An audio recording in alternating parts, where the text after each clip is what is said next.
फाशी झालेच पाहिजे।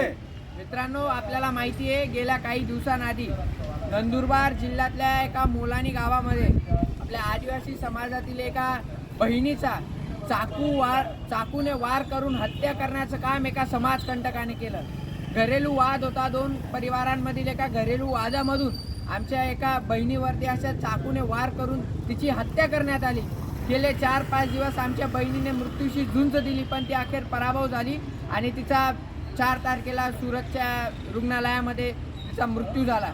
आमची प्रशासनाला, शासनाला आणि या राज्याच्या माननीय मुख्यमंत्री आणि गृहमंत्र्यांना शिरपूरच्या तहसीलदारांमार्फत निवेदन आहे की या प्रकारामध्ये, या घटनेमध्ये जो कोणी दोषी आहे त्याचा लवकरात लवकर तपास घ्यावा, त्याच्यावरती कठोर कारवाई करावी आणि त्याला फाशीची शिक्षा द्यावी, असं निवेदन आम्ही आज शिरपूर फर्स्ट आणि ट्रायबल फोरमच्या वतीने दिलेलं आहे। आपल्याला माहिती आहे की आमचा हा भाग संबंध सातपुड्याचा भाग आहे आणि याच आमच्या सातपुडा भागामध्ये, आमच्या शिरपूर तालुक्यामध्ये आदिवासी क्रांतिकारी ख्वाजा नाईक यांचा जन्म झाला। त्यांची शौर्यगाथा सांगणारा आमचा हा सातपुडा भाग आहे आणि आमच्या भागामध्ये अशी घटना होते, अतिशय अंगावर काटे आणणारी घटना आहे। आणि यापुढे जर आमच्या मातांवरती, भगिनींवरती जर कोणता आवाज उठेल, कोणी असं उठेल, तर त्याला त्याच ठिकाणी ठेचण्याचं काम हा आमचा क्रांतिकारी इतिहास करत राहील। आणि आम्ही विनंती केली आहे की आरोपींना फाशीची शिक्षा तर झालीच पाहिजे, पण यानंतर जर कोणता आवाज असा महिलांवरती आणि आमच्या बहिणींवरती जर कोण बोट उचले तर त्याला त्याच ठिकाणी जागी ठेचण्याचं काम आम्ही करत राहू।